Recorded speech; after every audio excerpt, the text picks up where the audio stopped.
Hello everyone, good morning. किन आत्तिन्छौ, तर्सिन्छौ, डराउँछौ?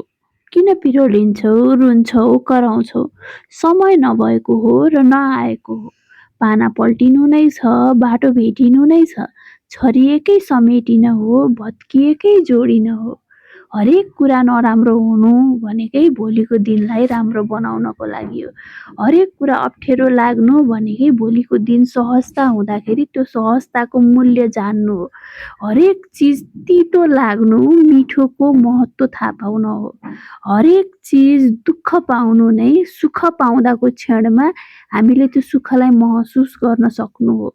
त्यसकारणले गर्दाखेरि जब पनि अप्ठ्यारो, असहज, सहनै नसक्ने गाह्रो, अब त सक्दिनँ है भन्ने अवस्था आउनु पनि भोलिको दिनको त्यो सहजता आउँदाखेरि त्यसको मूल्य बुझ्न सकौँ भनेर हो।